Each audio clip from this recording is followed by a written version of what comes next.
हर माँ बाप चाहते हैं कि उनका बच्चा सक्सेसफुल हो, लेकिन क्या सक्सेस सिर्फ मार्क्स से ही आती है? बिकॉज अभी भी बहुत सारे पेरेंट्स ऐसे होते हैं जो अपने बच्चे को या दूसरे के बच्चे को मार्क्स से इवेल्युएट करते हैं। तो आज हम बात करेंगे एक ऐसी पॉलिसी का जो बच्चे को पढ़ाई के लिए नहीं, जिंदगी के लिए तैयार करती है। वो है NEP 2020। So welcome back to my channel mommy tales for you, जहां हम शेयर करते हैं रियल लाइफ पेरेंटिंग एक्सपीरियंसेस। इस वीडियो में हम ये डिस्कस करेंगे कि एनईपी 2020 के गोल्स क्या है, लैंग्वेजेस क्या है, उसका स्ट्रक्चर क्या है, वो क्यों इंपॉर्टेंट है।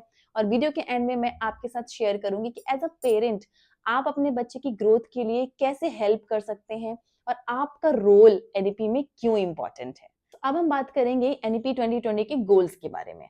जो मेन गोल है इसका, ये है holistic development of the child. Holistic development होता है overall development of the child, like उसका language development, skill development, overall development जो भी है, physical development, mental development, emotionally development, social development, that means overall development of the child.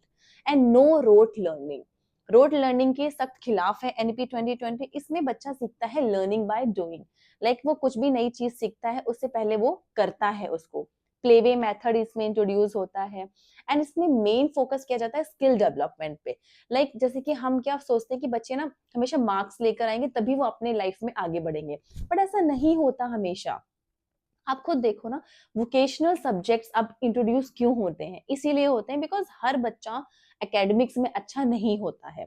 उसके लिए NEP में एक पॉलिसी ये है कि जो बच्चा मार्क्स में, एकेडमिक्स में अच्छा नहीं है, वो वोकेशनली सब्जेक्ट्स चूज करता है। वोकेशनली सब्जेक्ट्स आपके कौन कौन से होते हैं? जैसे आपका art, singing, music, cooking, electrical चीजें, like these kind of things. तो जो बच्चा एकेडमिक्स में अच्छा नहीं होता, वो वोकेशनल सब्जेक्ट चूज करके अपना करियर बना सकता है एनईपी की हेल्प से। एंड सेकेंडली, इसमें जो मेन फोकस किया गया है वो है पेरेंट एंड टीचर पार्टनरशिप। हम अभी क्या सोचते थे कि बच्चे को हमने स्कूल भेज दिया, सारी जो पढ़ाई की जिम्मेदारी है स्कूल करेगा, राइट? हम बस घर पे होमवर्क चेक करते थे, जो भी होमवर्क मिले हमने करा दिया, दैट्स इट, हमारा रोल खत्म। But no dear parents, NEP 2020 में जितना रोल स्कूल का होता है उतना ही रोल पेरेंट का होता है। 50+50 पार्टनरशिप हम इसमें देखेंगे। वीडियो के एंड में मैं आपको ये बताऊंगी कि एज अ पेरेंट आप अपना 50% कैसे दे सकते हैं। अभी हमने देखा इसकी गोल के बारे में। अब हम बात करेंगे एनईपी के स्ट्रक्चर के बारे में। पहले क्या होता था कि नर्सरी, एलकेजी, यूकेजी को हम ज्यादा काउंट नहीं करते थे। हमें लगता था कि ये तो ऐसे ही बच्चे स्कूल जा रहे हैं, बस सीख रहे हैं बैठना उठना।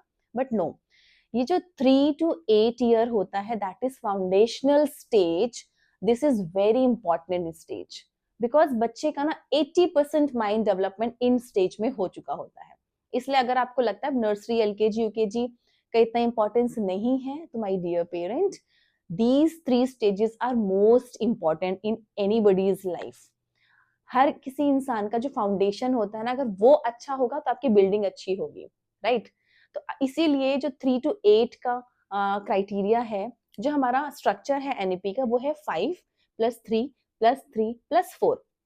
5 मतलब आपका नर्सरी क्लास से लेके सेकेंड क्लास तक का। इस जो स्टेज है, फाउंडेशनल स्टेज इसको बोलते हैं, इसमें जो बच्चे आते हैं वो आते हैं 3 ईयर से 8 ईयर्स तक के बीच में। हमारे सबसे बेसिक छोटे बच्चे, जो हमारा जो हमारी कंट्री का फाउंडेशन है, फ्यूचर है। तो जब हमारा फाउंडेशन बेस हमारा अच्छा होगा तो हमारा पूरी बिल्डिंग अच्छी बनेगी, राइट? स्ट्रांग बनेगी। सो उसको बोलते हैं फाउंडेशनल स्टेज। नेक्स्ट आपका आता है 3rd to 5th, जिसको बोलते हैं preparatory stage, then 6 to 8 middle, and then secondary stage. 5+3+3+4 का स्ट्रक्चर है। पहले क्या होता था? 10+2, बट नाउ 5+3+3+4। अब आते हैं स्ट्रक्चर के बाद लैंग्वेज। पहले हमेशा हमें क्या लगता है कि ना जैसे हम छोटे छोटे बच्चों से भी ना इंग्लिश में बात कर रहे होते हैं, जबरदस्ती अगर बच्चा कंफर्टेबल नहीं भी है तो भी हम क्या करते हैं, इंग्लिश में बात करते हैं। बिकॉज हमें लगता है कि इंग्लिश सीखना बहुत इंपॉर्टेंट है, and which is very good, हो है इम्पोर्टेंट। बट अगर कोई बच्चा इंग्लिश में कंफर्टेबल नहीं है अभी, और अगर आप कोई उसको कॉन्सेप्ट सिखा रहे हो इंग्लिश में ही, आपने पूरा इंग्लिश में बता दिया, क्या बच्चा सीख पाया? एनईपी कहता है कि आप जो भी कॉन्सेप्ट आप बच्चे को समझा रहे हो, इंट्रोड्यूस कर रहे हो न्यू कॉन्सेप्ट, वो बच्चे की मदर लैंग्वेज में भी होना चाहिए, लोकल लैंग्वेज में। अगर बंगाली है, मराठी है, कोई भी लोकल लैंग्वेज जो भी वहाँ का स्कूल है, वहाँ का बच्चा है, अगर वो कंफर्टेबल है तो हमें लोकल लैंग्वेज में बच्चे को पढ़ाना है, राइट? सो फोकस करता है मदर लैंग्वेज, लोकल लैंग्वेज पर एनईपी, रेदर देन कि आपको इंग्लिश में ही बोलना है, बाइलिंगुअल होकर आपको पढ़ाना है। आपने इंग्लिश में बताया, वेल एंड गुड, जिसको समझ में आया बहुत अच्छी बात है, बट कुछ बच्चे ऐसे होते हैं जिनको प्रॉपर इंग्लिश समझ में नहीं आती है, तो आपको उनकी लैंग्वेज में उनको समझाना है, बिकॉज हमारा मेन फोकस क्या होता है कि हमें कॉन्सेप्ट क्लियर करना होता है बच्चे का। तो अगर कॉन्सेप्ट क्लियर हो जाएगा तो वो आगे जाके अपने आप इंग्लिश में सीख जाएगा, राइट? सो सेकेंडली, ये हो गया हमारा पॉइंट, लैंग्वेज हमें मदर लैंग्वेज में बच्चे को सिखाना होता है, एनईपी का ये फोकस है।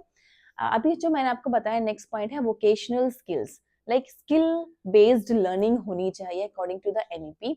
हमें रट्टाफिकेशन नहीं करना है, बच्चे के अंदर कुछ भी हम सिखा रहे हैं एटलीस्ट स्किल आए।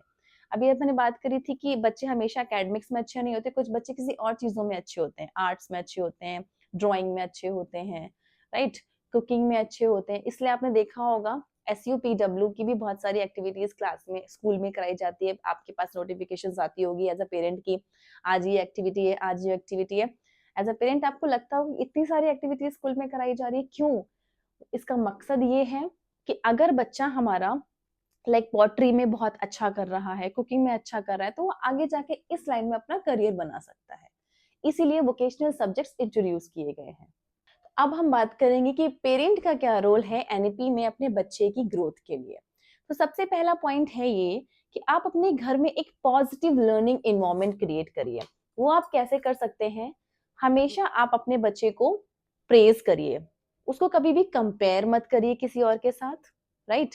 और उसकी छोटी छोटी चीजों को अप्रिशिएट करिए, नॉट ओनली मार्क्स, अगर वो मार्क्स लाया वेरी गुड, बट हमेशा मार्क्स को ही नहीं, मार्क्स के अलावा भी अगर उसने कुछ अच्छा करके दिखाया है तो आप उसको अप्रिशिएट जरूर करिए।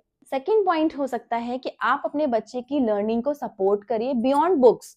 जरूरी नहीं है खाली आप स्कूल का ही काम देख रहे हो, बियॉन्ड बुक्स का मतलब है आप उसके लिए एक ऐसा इन्वायरमेंट क्रिएट कर सकते हो जहाँ पे स्टोरी सुना रहे हैं, आपको प्ले करके दिखा रहा है कुछ, आप उसको स्टोरी बुक्स लाके दे सकते हैं, राइट? सो दीज छोटी छोटी काइंड ऑफ एक्टिविटीज आप अपने बच्चे के साथ करेंगे तो उसको एक अपने डेली रूटीन पढ़ाई से अलग भी कुछ इंटरेस्टिंग करने के लिए मिलेगा। नेक्स्ट पॉइंट ये हो सकता है कि आपको एक स्ट्रॉन्ग कम्युनिकेशन बिल्ड करना होगा टीचर के साथ।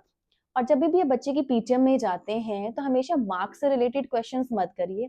आपको जब भी पीटीएम में जाने का मौका मिलता है तो आप उसकी टीचर से पूछिए उसकी इंटरेस्ट के बारे में, कि आपका बच्चा कहाँ कौन सी मतलब फील्ड में इंटरेस्टेड है, कौन सी एक्टिविटी करने में बहुत उसको अच्छा लगता है, कौन सी एक्टिविटीज को करने में वो उसको अच्छा नहीं लगता है, वो अवॉइड करता है करना, राइट? हमेशा मार्क्स के लिए बात करना टीचर से is not a good thing. So as a parent हमें अपने बच्चे के ओवरऑल डेवलपमेंट के बारे में पूछना होता है कि क्या वो हैप्पी है, एक्टिविटीज इंजॉय करता है, कौन सी एक्टिविटीज इंजॉय नहीं करता है, अवॉइड करता है। सो इससे बहुत सारी चीजें आपको अपने बच्चे के बारे में पॉजिटिव और नेगेटिव दोनों पता चलेंगी। So next point is as a parent we have to support mental health and confidence of our child.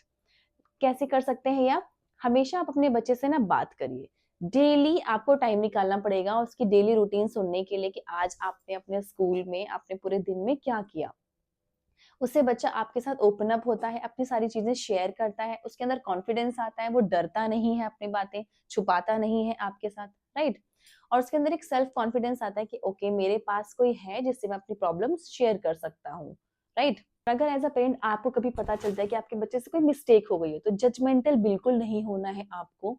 आपको पहले उसको सुनना है, उसको समझना है, उसके बाद आपको बोलना है कि इट्स ओके, अगर ये हो गया तो ठीक है, next time we have to careful about it, right? In NEP 2020, parents are not pressure builder, they are partners in learning. NEP 2020 का गोल टॉपर्स बनाना नहीं है, उसका गोल है confident, skilled and happy children बनाना। और इस जर्नी में सबसे इंपॉर्टेंट पार्टनर्स हैं पेरेंट्स।